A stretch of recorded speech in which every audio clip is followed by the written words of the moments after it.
ஆஸ்பைரன்ஸ் எல்லாருக்கும் வணக்கங்க. முதல் எழுத்தும் சார்பெழுத்தும். எழுத்துக்கள் 2 வகைப்படும். முதல் எழுத்துக்கள், சார்பெழுத்துக்கள். முதல் எழுத்துக்கள்னால் என்னென்னு பார்ப்போம். உயிரெழுத்துக்கள் 12 இருக்கு இல்லைங்களா, குறில் அலேருந்து அவ் வரைக்கும். அடுத்ததாக மெய்யெழுத்துக்கள் 18, இக்கிலேருந்து இன் வரைக்கும். இந்த 30 எழுத்துக்களும் தான் முதல் எழுத்துக்கள். பிற எழுத்துக்கள் தோன்றுவதற்கும் இயங்குவதற்கும் முதற்காரணமாக இவை இருக்கின்றன. இப்போ ஒரு ரீகால் பண்ணிக்கலாம். காற்று வெளிப்படுவதனால் உண்டாகும் எழுத்துக்கள் உயிரெழுத்துக்களா, உயிரெழுத்துக்களா, மெய்யெழுத்துக்களா? சரிங்களா? இந்த மாதிரி மற்ற எழுத்துக்கள் தோன்றதுக்கு முதல் காரணமாக இருக்கிறனால இதை முதல் எழுத்துக்கள் என்கிறோம். சார்பெழுத்துக்கள். முதல் எழுத்துக்களை சார்ந்து வரும் எழுத்துக்கள் சார்பெழுத்துக்கள். இவை 10 வகைப்படும். உயிர்மெய், ஆயுதம், உயிரலபடை, ஒற்றலபடை, குற்றிய லிகரம், குற்றிய லுகரம், ஐகார குறுக்கம், ஔகார குறுக்கம், மகர குறுக்கம், ஆயுத குறுக்கம். உயிர்மெய், ஆயுதம் ஆகிய 2 சார்பெழுத்துக்களையும் இப்போ நம்ம பார்க்கலாம். உயிர்மெய்ங்கிறது என்ன? மெய்யெழுத்துக்களும் உயிரெழுத்துக்களும் ஒன்றுடன் ஒன்று சேர்வதால் உயிரெழுத்துக்கள் தோன்றுகின்றன. இப்போ இக்கு இருக்குது, கூட ஆ இருக்குது. இக்குங்கிறது ஒரு மெய்யெழுத்து, ஆங்கிறது ஒரு உயிரெழுத்து. ரெண்டும் சேர்ந்தா என்ன ஆகுது? க கிடைக்குது இல்லைங்களா? இதே போல் க வரிசை, கா வரிசை எல்லாமே இருக்குது. இது ரெண்டும் இணையறனால வர்றது உயிர்மெய் எழுத்து. உயிர்மெய் எழுத்தின் ஒளிவடிவம் மெய்யும் உயிரும் சேர்ந்ததாக இருக்கும். இக்கு இருக்குது, ஆவும் இருக்குது. ஒரு காங்கிற லெட்டர் எடுத்துக்கிட்டிங்கன்னா வரி வடிவம் மெய்யெழுத்தை ஒத்திருக்கும். ஒலிக்கும் கால அளவு உயிரெழுத்தை ஒத்திருக்கும். முதல் எழுத்தை சார்ந்து வருவதால் இவை சார்பெழுத்து வகையில் அடங்கும். முதல் எழுத்துக்கள் ஏன்? இக்குங்கிறது ஒரு முதல் எழுத்து, ஆங்கிறது ஒரு முதல் எழுத்து. இதையெல்லாம் சார்ந்து வரனால உயிர்மெய் எழுத்துக்களை சார்பெழுத்து வகையில் அடக்கியிருக்காங்க. அடுத்து ஆயுதம். 3 புள்ளிகளை உடைய தனித்த வடிவம் பெற்றது. முப்புள்ளி, முப்பாற்புள்ளி, தனிநிலை, அகேனம். இந்த 4யுமே நீங்கள் கம்பல்சரி மனப்பாடம் பண்ணிக்கணும். ஆயுத எழுத்துக்களோட வேறு பெயர்கள்னு கேட்டாங்கன்னா முப்புள்ளி, முப்பாற்புள்ளி, தனிநிலை, அகேனம் என்று வேறு பெயர்களும் இதற்குண்டு. நுட்பமான ஒலிப்பு முறையை உடையது. அக்கு ஒரு தனித்த ஒலிப்பு முறை உடையதுங்க. சரிங்களா? தனக்கு முன் ஒரு குறில் எழுத்தையும் தனக்கு பின் ஒரு வல்லின உயிர்மெய் எழுத்தையும் பெற்று சொல்லின் இடையில் மட்டுமே வரும். அஃது. அஃதுன்னு சொல்லும்போது அதோட முன்னாடி இருக்கக்கூடியது ஒரு உயிரெழுத்து. து ஒரு வல்லின உயிர்மெய் எழுத்து. சரிங்களா? தனித்து இயங்காது. அக்க தனியாக எதுவும் சொல்ல முடியாது. மற்ற ஒரு சில லெட்டர்ஸ் பார்த்துக்கிட்டிங்கன்னா அதுக்கு தனியாக ஒலிக்க முடியும். ஆனால் அக்கு அப்படி கிடையாது. முதல் எழுத்தாகிய உயிரையும் மெய்யையும் சார்ந்து வருவதால் அது ஆயுத எழுத்து, சார்பெழுத்து எனப்படும்.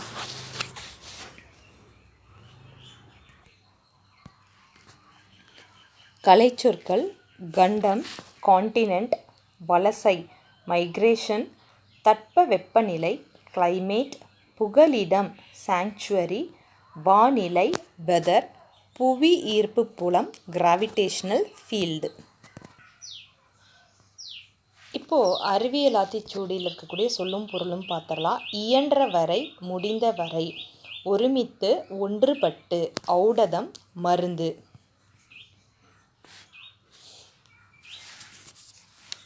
Question number 3. கண்டறி. நெடில் ஆ. கண்டு கூட்டல் அரி. ஓய்வற. ஓய்வு கூட்டல் அற, நெடில் ஆ. ஏன் கூட்டல் என்று, ஏன் என்று, நெடிலா.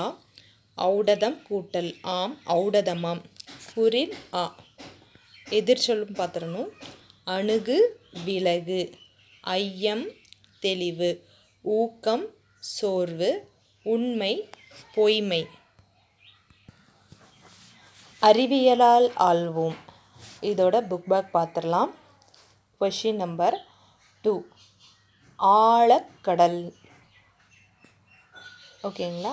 ஆழம் கூட்டல் கடல், ஆழக்கடல்ங்கிறது. அடுத்தது கொஷின் நம்பர் 3. விண்வெளி.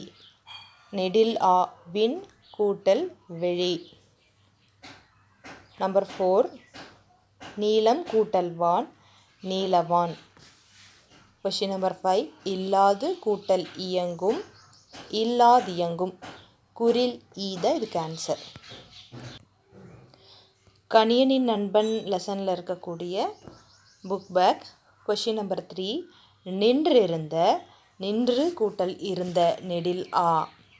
நம்பர் 4 அவ்வுருவம் நெடில் ஆ கூட்டல் உருவம். நம்பர் 5 மருத்துவம் கூட்டல் துறை நெடில் இ மருத்துவத்துறை. நம்பர் 6 செயல் கூட்டல் இழக்க செயல் இழக்க குரில் ஆ.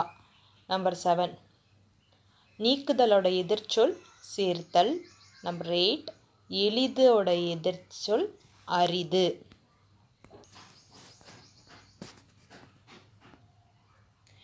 இப்போது இதோட இருக்கக்கூடிய இலக்கண பகுதி பார்க்க போகிறோம். மொழி முதல் இறுதி எழுத்துக்கள். சரிங்களா? எந்தெந்த சொற்கள்லாம் மொழி முதல்ல வரும், எது மொழியோட இடையில் வரும் அப்படின்னு இறுதியில் வரும் நமக்கு தெரிஞ்சுக்கணும். நம் தமிழ் மொழியின் சொற்கள் நாம் எளிதாக ஒலிக்கும் வகையில் உருவானவை. வேற்றுமொழி சொற்களைப் போல பேசுகையில் நமக்கு தடுமாற்றம் ஏற்படுகிறது. நம் மொழியின் சொற்களின் இயல்பையும் மரபையும் அறிந்து கொள்வது தேவையானது. சொல்லின் முதலிலும் இடையிலும் இறுதியிலும் எந்தெந்த எழுத்துக்கள் வரும் என்பதை அறிந்து கொள்வதால் மொழியை நன்கு பேச முடியும். இப்போது இந்த நா இருக்கு இல்லைங்களா, தாக்கடுத்து வரக்கூடிய நா வந்து ஃபஸ்ட்டில் மட்டும்தான் வரும். இந்த நன்றிங்க இதை பார்த்திங்கனாலே தெரியும்.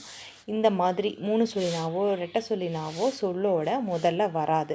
இது தெரிஞ்சாதான் நம்ம இப்போ ஈஸியாக இந்த நன்றி நமக்கு தெரிஞ்ச வார்த்தைகள் கொடுக்கும்போது நமக்கு எந்த கன்ஃபியூஷனும் இருக்காது. தெரியாதது கொடுக்கும்போது இப்போ 4 கொஷின் ஆப்ஷன் கொடுத்துட்டு அதில் நம்மளை ஒன்று வந்து ஆட் ஒன் அவுட் கண்டுபிடிக்க சொன்னாங்கன்னா நமக்கு தெரியணும் எது முன்னாடி வரும், தமிழ் எழுத்துக்களில் எந்த மாதிரி எழுத்துக்கள் முன்னாடி வரும், இடையில் வரும், இறுதியில் வரும் நம்ம தெரிஞ்சுக்கிட்டோம்னா தான் நம்மளால் கரெக்டாக ஆன்சர் பண்ண முடியும். சரிங்களா? பிழையின்றி எழுத எந்தெந்த எழுத்துக்களை எங்கே பயன்படுத்தணும்னு அறிஞ்சிக்கிறது ரொம்பவும் இன்றியமையாது. தமிழ் எழுத்துக்களோட வகை தொகை பற்றி அறிஞ்சுக்கிட்டோம். அதில் எல்லா எழுத்துக்களும் எல்லா இடங்கள்லையும் வராது. சொல்லோட முதல்லையும் இடையிலையும் இறுதியிலையும் வர எழுத்துக்கள் பற்றி நம்ம தெரிஞ்சுக்கணும். மொழி முதல் எழுத்துக்கள். மொழிங்கிறது சொல்லுன்னு பொருள் கொடுக்கும். சொல்லோட முதல்ல வர எழுத்துக்களை மொழி முதல் எழுத்துக்கள்னு சொல்லுவாங்க. உயிரெழுத்துக்கள் 12 முதல்ல வரும். ஓகேங்களா? ஆலிருந்து வரைக்கும் இருக்கக்கூடிய எழுத்துக்கள் முன்னாடி வரும். ஔவைன்னு சொல்லி பாருங்க, அம்மா. சரிங்களா? கச தன பாமா ஆகிய வரிசைகளில் உள்ள எல்லா உயிர்மெய் எழுத்துக்களும் சொல்லின் முதலில் வரும். காகம் இந்த மாதிரி. அடுத்தது ங ஞ ய ப ஆகிய உயிர்மெய் எழுத்து வரிசைகளில் சில எழுத்துக்கள் மட்டுமே சொல்லின் முதலில் வரும். எல்லாமே இந்த ங ஞ யவால் ஒரு சில எழுத்துக்கள் மட்டும்தான் முதல்ல வருது. ங வரிசையில் ங என்னும் ஒரு எழுத்து மட்டுமே சொல்லில் முதல் எழுத்தாக வருகிறது. கணம். இந்த காலத்தில் கணம்ங்கிற சொல் தனித்து இயங்காமல் அங்கனம் இங்கனம் எங்கனம்ன்ற சொற்களில் மட்டுமே வருது. ஞா வரிசையில் ஞ ஞா ஞே ஞோ ஆகிய 4 எழுத்துக்களும் சொல்லின் முதலில் வரும். யா வரிசையில் ய யா யு யூ யோ யவ் ஆகிய 6 எழுத்துக்களும் சொல்லோட முதல்ல வரும். வ வரிசையில் ப வா வி வி வே வே வை வவ் ஆகிய 8 எழுத்துக்களும் சொல்லோட முதல்ல வரும். க வரிசை எழுத்துக்கள் கடல், காக்கை, கிழக்கு, கீற்று, குருவி, கூந்தல், கெண்டை, கேணி, கைகள், கொக்கு, கோலம், கௌதாரி. சரிங்களா? இப்போ அவங்க சொன்ன மாதிரி கா வரிசையில் எல்லாமே வந்துருச்சு. இது போல தான் மற்ற ச த ந ப ம எல்லா எழுத்துக்களுமே அதோட வரிசையில் இருக்கக்கூடிய எல்லா உயர்மை எழுத்துக்களுமே மொழியோட முதல்ல வரும். மொழிக்கு முதலில் வராத எழுத்துக்கள். மெய்யெழுத்துக்கள் 18ம் சொல்லின் முதலில் வராது. ட ந ர ல ழ ல ர ந அதாவது 2 நாவும் தாக்கடுத்த நா வந்து வரும். 2 சொல்லினா 3 சொல்லினா 3 லா ரா தா. இதை 8 உயிர்மெய் எழுத்துக்களில் ஒரு எழுத்து கூட சொல்லோட முதல்ல வராது. ஆயுத எழுத்து சொல்லோட முதல்ல வராது.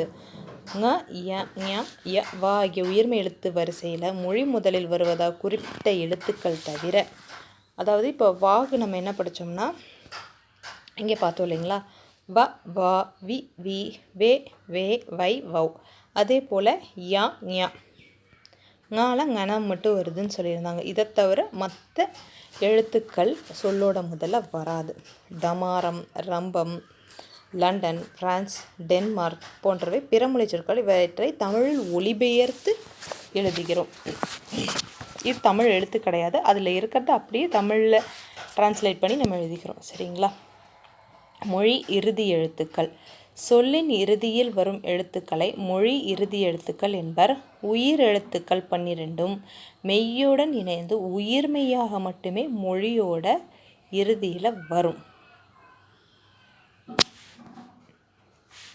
இஞ்சு, இன்னு, இந்து, இம்மு, ஈயு, இரு, இல்லு, இவ்வு, இழு, இல்லு, இன்னு ஆகிய மெய்யெழுத்துக்கள் 11 மொழியோட இறுதியில் வரும். உறிஞ்சு, வெறிந்து, அவ் மொழி இறுதியாகாத எழுத்துக்கள். சொல்லின் இறுதியில் உயிரெழுத்துக்கள் தனித்து வருவதில்லை. ஏன்னா முடியும் போது உயிரெழுத்துக்கள் எங்கேயுமே ஆ கொண்டோ இல்லை ஆ கொண்டோ முடியறதில்லை. உயிரெழுத்துக்கள் மெய்யெழுத்துடன் இணைந்து உயிர் மெய்யாக மட்டுமே சொல்லின் இறுதியில் வரும். இப்போ குருவின்னு சொன்னால் அதில் உயிர் இருக்குது, மெய் இருக்குது. உயிர் மெய்யாக வருது.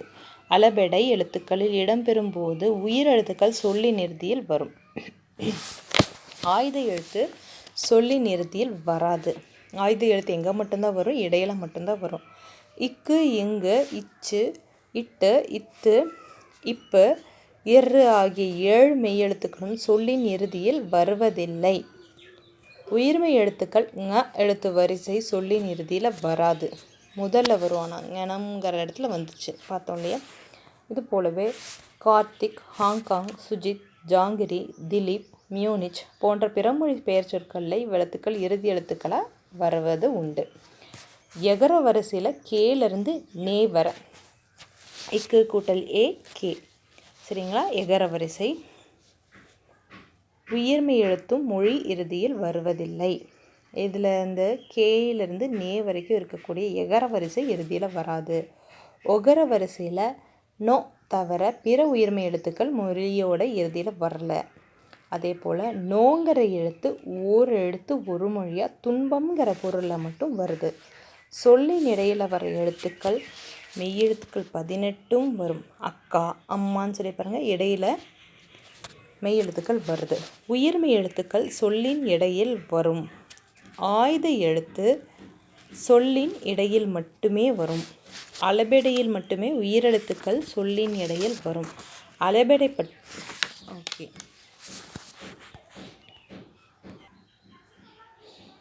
செயற்கை நுண்ணறிவு ஆர்டிஃபிஷியல் இன்டெலிஜென்ஸ், செயற்கைக்கோள் சேட்டிலைட், மீத்திறன் கணினி, சூப்பர் கம்ப்யூட்டர், நுண்ணறிவு இன்டெலிஜென்ஸ்.